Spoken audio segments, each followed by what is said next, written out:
మాజీ మంత్రి సత్యవతి రాథోడ్ పై ఫైర్ అయ్యారు బీఆర్ఎస్ ఎమ్మెల్సీ తక్కెళ్లపల్లి రవీందర్రావు. రజతోత్సవ సభ ఏర్పాట్లపై ఎవరికి వారే యమునా తీరుగా వ్యవహరించడం సరైన పద్ధతి కాదంటూ విమర్శించారు. జనాన్ని సమీకరించే సన్నాహక ప్రక్రియలో నేతల మధ్య ఐక్యత లోపం నెలకొందని అసహనాన్ని వ్యక్తం చేశారు. అందరినీ ఒకే తాటిపై నడిపించే సమర్థ నాయకత్వం కొరవడిందని ఆవేదన వ్యక్తం చేశారు తక్కెళ్లపల్లి రవీందర్రావు. కాస్త మైబాలో సమన్వయ లోపం ఉందని మా మారినేని వెంకన్న గారు ఇప్పుడే చెప్పారు. ఆ లోపం కనిపిస్తుంది. ఈ జిల్లా ప్రధాన వైఫల్యానికి కారణం కాస్త ఐక్యతా లోపం అనేది జరగడమే. పార్టీ నాయకులని శ్రేణులని జాగ్రత్తగా కలుపుకునే నాయకత్వం ఏమి అనేది ఇక్కడ ఉంది.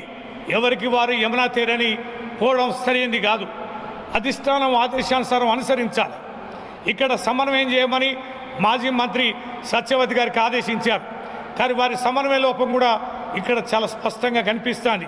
పెద్దవారు సీనియరు వారే ఈ రకంగా వ్యవహరించడం అనేది సరైనది కాదు.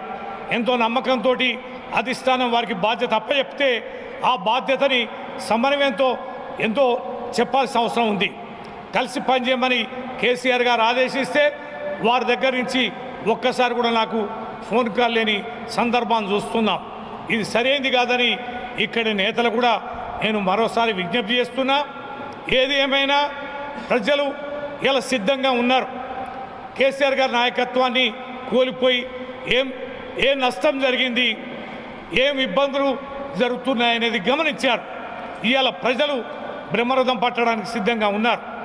ఇవాళ పార్టీ కార్యకర్తలకు సంబంధించిన ఎన్నికలు కొద్ది రోజుల్లో రాబోతున్నాయి. వారు గెలవాలి. స్థానిక ఎన్నికల్లో వారి గెలుపు అనేది పార్టీ బలోపేతానికి ఎంతో దోహదకారిగా ఉంటుంది. వారి గెలుపు సందర్భాన్ని పురస్కరించుకొని నాయకత్వం సమన్వయంతో పనిచేయాలి. ఈ రకంగా సమన్వయ లోపాన్ని విస్మరిస్తే నష్టపోయేది పార్టీ కార్యకర్తలు, పార్టీకే ఇబ్బంది అవుద్ది. ఎవరి కోసమో పార్టీకి ఇబ్బంది కలగొద్దు. మన నాయకులు కేసీఆర్ గారు అనేక ఏర్పాట్లు చేస్తున్నారు. ఎవరికి ఏ రకమైన ఇబ్బంది జరగకుండా అన్ని జాగ్రత్తలు తీసుకునే కేసీఆర్ గారి ఆదేశాన్ని ప్రతి ఒక్కరూ తూచా తప్పకుండా పాటించాలని ఈ సందర్భంగా మీ ద్వారా కూడా ప్రజలకి, కార్యకర్తలకి, నాయకులకి తెలియజేస్తూ 27వ తారీఖు నాడు జరిగే భారీ బహిరంగ సభ ఎలకతుర్తి మండల కేంద్రంలో జరిగే ఆ సభకి సకాలంలో చేరుకొని జయప్రదం చేయాల్సిందిగా ఈ మానుకోట బిడ్డగా, ఉద్యమకారుడిగా అనేక బాధ్యతలు నిర్వర్తిస్తున్న సందర్భంగా నేను తెలియజేస్తున్నా. అక్కడక్కడ అధికార పార్టీ నేతలు, అధికారులు బెదిరిస్తున్నారని తెలుస్తున్నది. అలాంటి బెదిరింపులు చేసే అధికారులకు కూడా సమయం వచ్చినప్పుడు తగిన బుద్ధి చెప్తాం. ఒళ్ళు జాగ్రత్త పెట్టుకొని సహకరించాలి. అంతేగాని అధికారులు మరి అధికారానికి మడుగులెత్తి చేస్తే జరగబోయే పరిణామాలు ఆ అధికారులు కూడా బాధ్యత వహించాల్సి వస్తుందని మేము మనవి చేస్తున్నాం.